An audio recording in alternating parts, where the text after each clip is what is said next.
Life in a world that keeps changing. Think that it's progress you're making. Copy and paste pretty faces all the time. Pictures so perfect we play.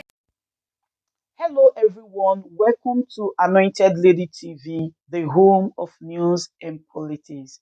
If it is your first time in this channel, you are highly welcome. Thank you so much for stopping by. And if you like what we do on this channel, hit on the subscribe button, also put on the notification bell so you'll be notified by YouTube anytime we drop a new video. And if you are returning subscribers, thank you very much for always coming back to watch our videos. On this platform, we drop videos every day and we react to every video that come our way. And on this very video, I will be watching with you.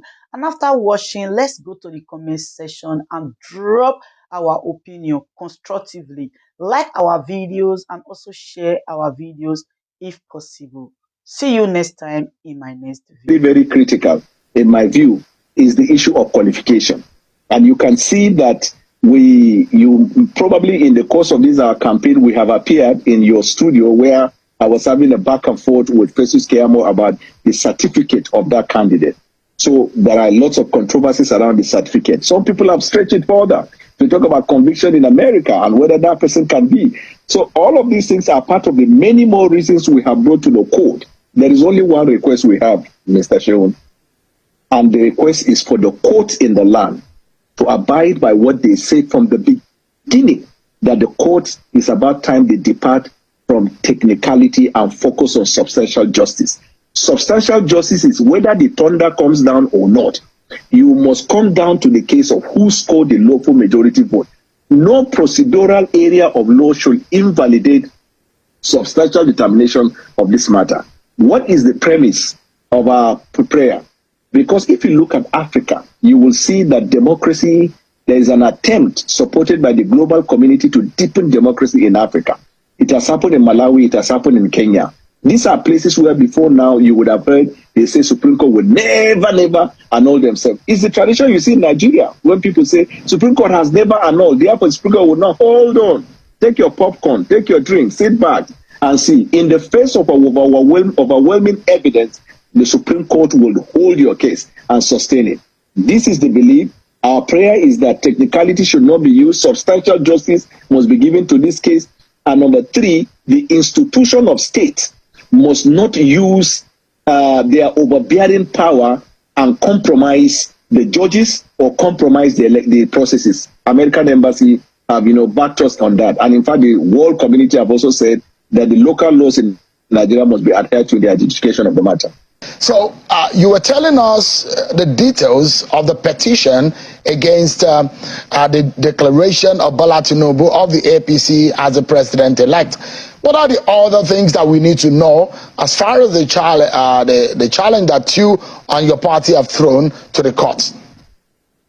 Well, you know that because the matter now is lis pendens, it has not gone into the court, I will be careful not to discuss the strength and weakness. I will just be telling you what we have brought to the court and probably tell you facts that are in public space. For example, the vice presidential candidate who is now the vice president-elect, you know that it is a public record that when he accepted the nomination as the vice president, he has not turned over his nomination as a senator. It was the next day after he has accepted that he turned over. And you know, of course, what the Electoral Act says, that where there is a case of double nomination, that candidate stands disqualified. So if you look at that, and then you just oppose what the Supreme Court said in Doe Ediri's case and David Leon, they say whatever affects the vice president affects the presidential candidate, or else whatever affects the deputy governor affects the governor because they came on a joint ticket. So even on that qualification too, they will knock them off. And by the time you knock their qualification off, then the person who scored the highest, the next person who scores the highest vote now becomes the winner of that election. We know that our case is strong. That's what we have good cause of action. That's why we came to the court. Our prayer, like I said earlier, is for the court to do justice according to law. There is this thing called justice according to law. And let me tell you what I mean by that. You may have heard that the Supreme Court is a court of justice, but also the court of public policy. You see, when it comes to determining election petition, my view is that the court should wear the gown of law and justice and keep aside the issue of public policy. Because the part of public policy that invokes the jurisdiction of the court oftentimes is a departure from the law. That is where you find the masses saying we don't have confidence in the judiciary, because you may look at it from the face value that this is what the law says and it is pretty straightforward, but then the court will look at probably existential issue, other issues that they feel, okay, this will define the polity, this will maintain peace and all of that. So oftentimes when they operate, when they function as a court of public policy, more criticisms have come on them than when they operate as a court of law and substantial justice. And they have said it over and over and over and over and over again in plethora of cases that the court, the Supreme Court in particular, will look at substantial justice, determining who scored the majority of the lawful vote. In other words, going into the main substance of the matter as against using procedure and to knock off a petition or procedure in order to shy away from looking at it holistically. That's our prayer.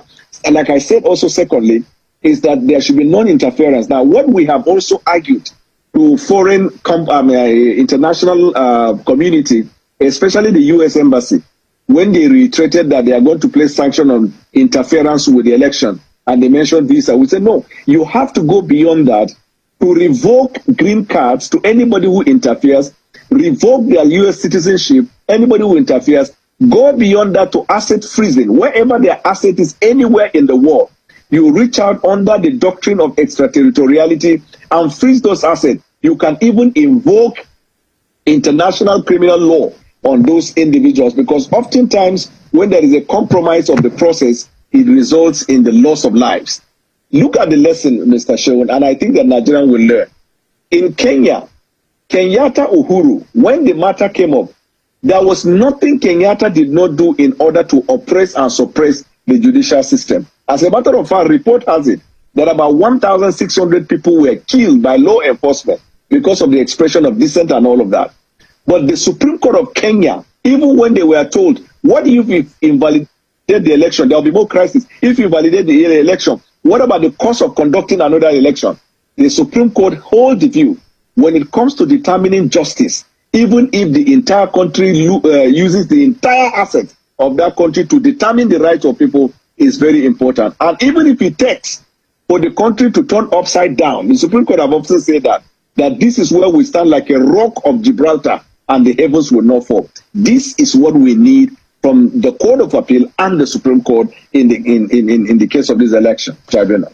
I see that there's been a lot of overtures that your party and some leaders in your party are making to international interest over this election, especially as it has now gone into the corridor of the judiciary.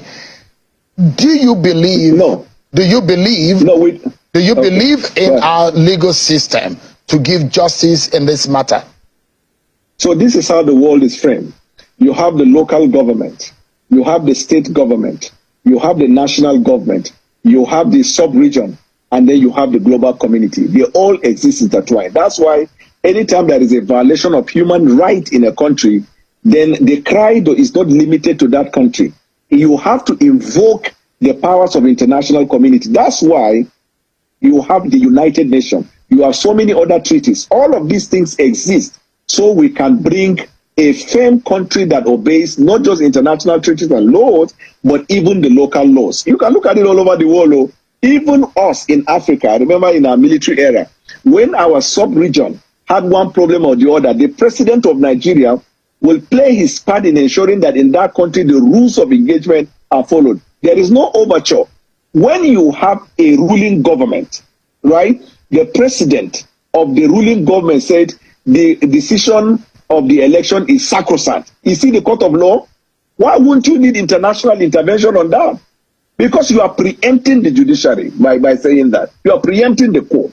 He is not supposed to say the election and the victory of Tinubu has come to stance because you are not the court of law. In the same way that, with the greatest respect to Mr. Dati, when he is talking about There is no need for going to the court. There should be soaring and all that. These are extra constitutional matters. The nation cannot succeed until we abide by local laws and international law.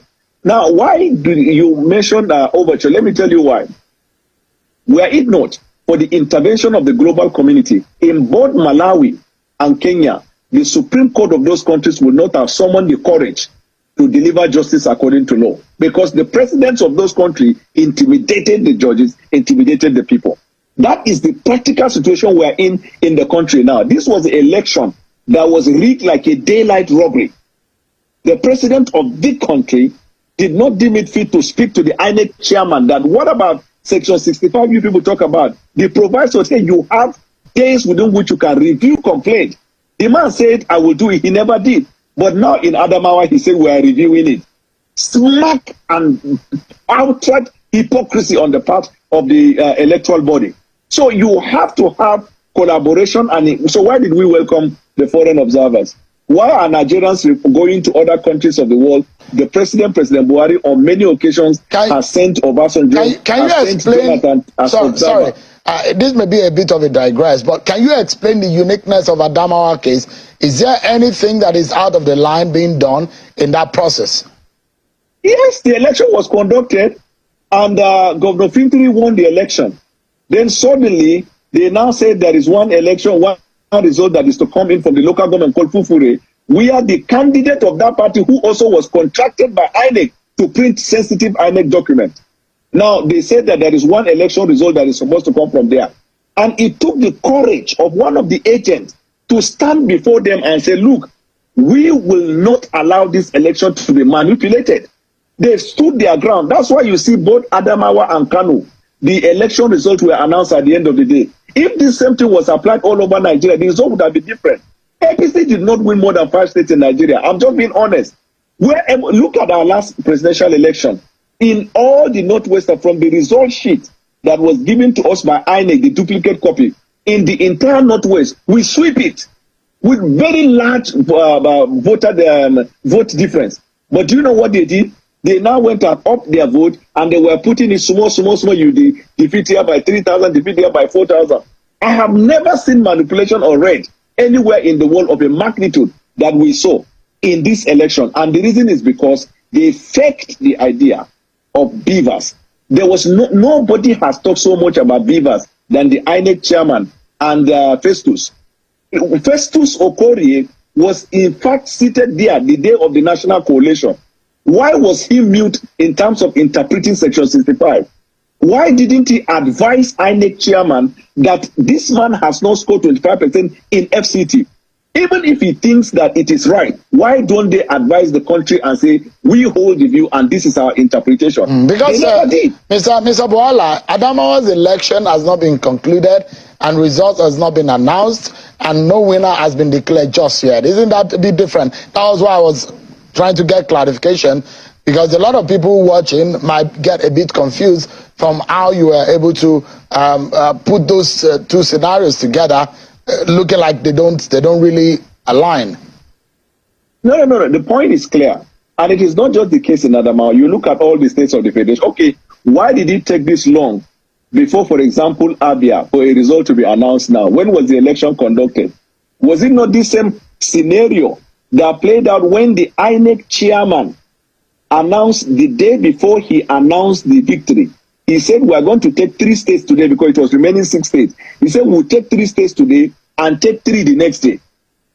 But sensing that maybe there is an order or code that is likely to come, he decided to stay back till 3 a.m. calling the results. You know, all these places that you see where eventually results will be announced, why was the delay? All right. Is there new voting taking place? Mr. Boala, this is how I'd like you to perhaps anchor on the program tonight. Now, APC has been declared as a winner of the presidential election of 2023.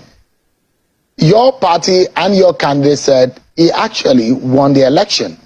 The Labour Party, just like you heard Mr. Dati here, and the principal said they won the election. So you are laying claims to winning the election. Labour Party are laying claims. Then in fact they said they have the figure to show for it that they won the election. So where do we go from here? Who really won the election? No, the answer is simple. Nigerians need not to be confused. Most of the results of the Labour Party were the ones that gave them. They didn't have agents in most of the places. Who gave them the result in Lagos? That's number one. And number two, you see, I don't understand. I don't understand. You say you gave them results. What? The Lagos result that was announced by INEC. Labour Party were misled into believing that the result announced by INEC were the actual result they got, until we told them they actually got more than the result announced by INEC. And it is based on the result sheet that we have. We have agents all over the places. Okay, so from your agent, you share the results, the details of the result that you have with the Labour Party. That's what you meant. When it was Lagos was announced and we saw their names and their numbers, we said that they got more than the numbers announced about to them in Lagos. And that is where this is a fair play game. But let me tell you why.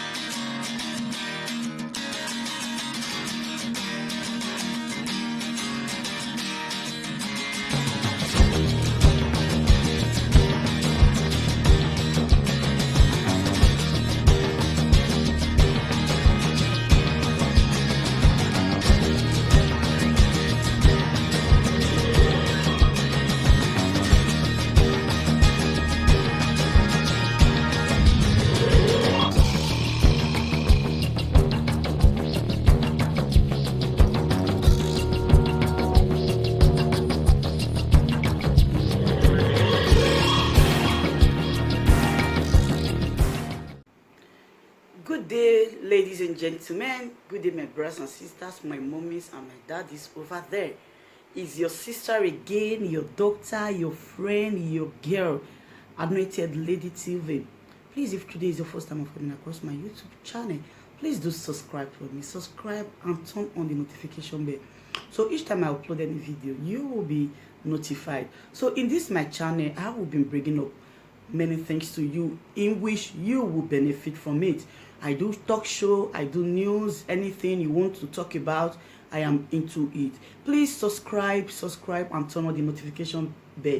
So each time I upload any video or each time I'm on live on YouTube, you will be notified. Thank you very much for always being there for me. Please do subscribe for me, and as you do so, God will richly bless you and meet your heart desire. Thank you very much. I love you all.